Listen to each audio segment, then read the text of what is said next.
Until on one, and I got to remember my process at that time was pretty simplistic. I found that the easiest way for me to phase out and be in this obese state was at 3 o'clock in the morning, go through a couple sleep cycles, and then I'm awake, I'm rested, and I'm totally relaxed. It's absurdly easy, and will be for you if you want to play in that field. It's simply to roll out of this. It's so simple, you'd be surprised. Go to 21 and you're there. It's so simple. And it's at 3 o'clock in the morning. Everything's quiet. The phone's not going to ring. All sorts of excuses. No cats on the bed. You know, all sorts of stuff. So, what had happened was that historically, many years prior, probably about 5 years after I started getting into the out-of-body state, I had in turn gotten into a frustrated point that I didn't know what to do with this. I had no idea what to do with it. So what, in desperation on one of those 3 o'clock in the morning states, I rolled out and said, I don't know what to do next. How many times can I go to the West Coast on a test? How many times can I go pinch people? You know, all these kind of things. And so I said, total self, you take over. And I'm not knowing, I didn't like the word soul, so I used that to cover whatever it might be. And with this beautiful certainty, wham, all of us, the whole other patterns of this operation in this state of being opened up to me from that moment on. And merrily I went on the way, letting every time this total self do the driving and do the navigating. All I did is just go along, as it were. And so that had been going on for years and years and years.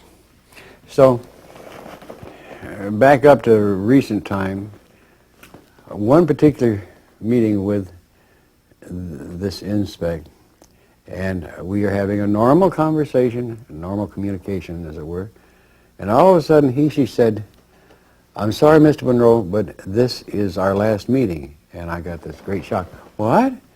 And he says, this is the last time we can meet.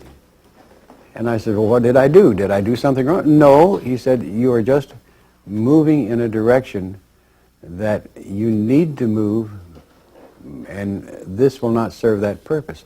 And I was totally bewildered and shocked. And I said, well, will we ever see each other again? So he says, yes, but not in this form. Wink, gone.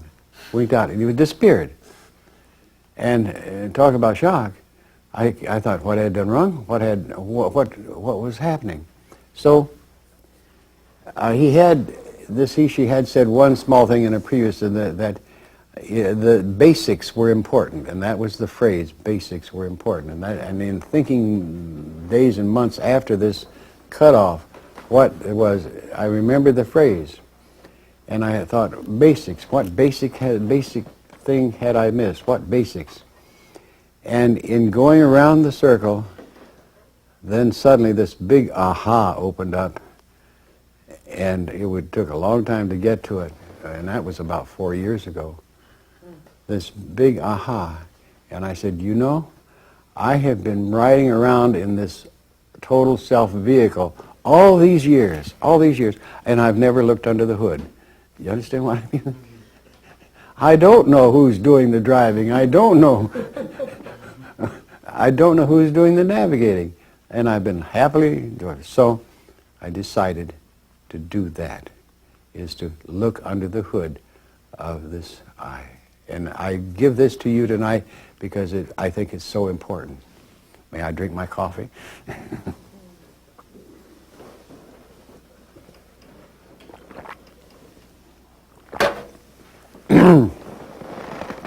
Why is this important? Because you're in 21, and this is the opportunity for you to play. We all like the tendency to move outward and perceive externals. One of the key things tonight, that I think you can do is know yourself first.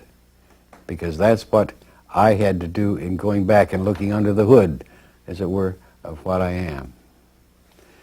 Now, I can tell you what I found.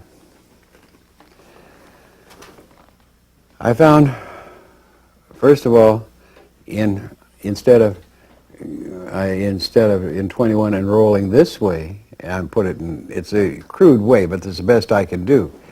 I rolled this way, inside, and moved inward, and it took weeks and months to get this piece by piece knowledge, information, or whatever.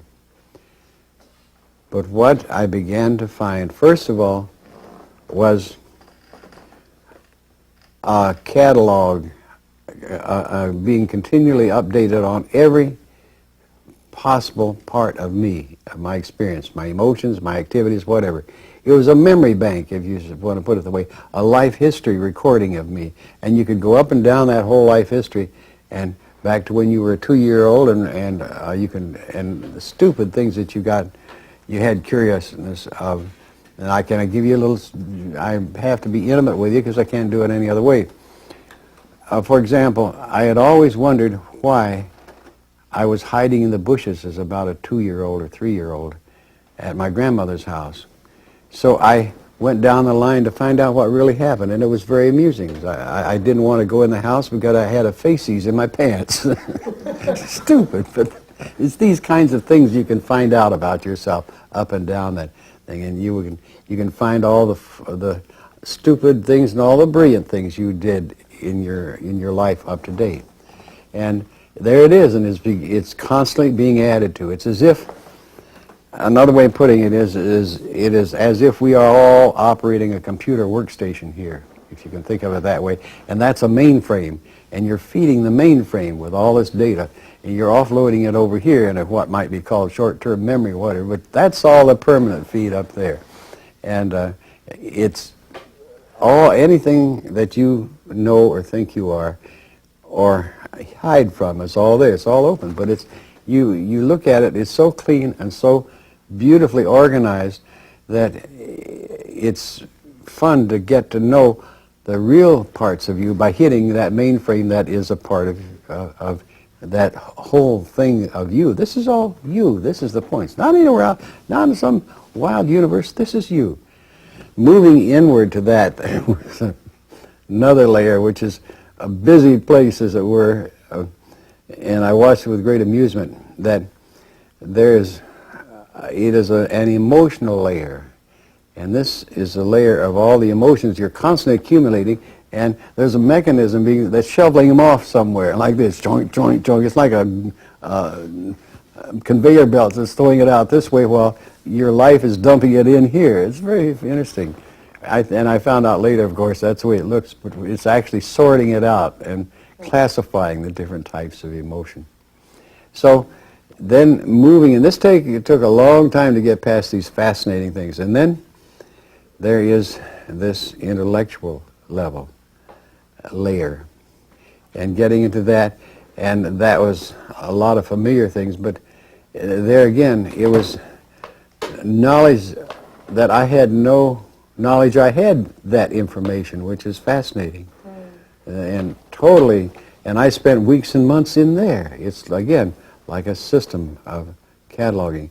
And beyond that is where I really found there was like a barrier there, and like a wall. And the wall had been pierced, and I later found out how and why, but it was as if there was a form, a crack in this wall, a hole, where it was humanoid in shape, and the shape of me, my physical self. It was very funny. There's a long story about how that happened, but that's another part of it. And that, I suddenly, one afternoon, had the courage to go in, and what did I find? It was astounding.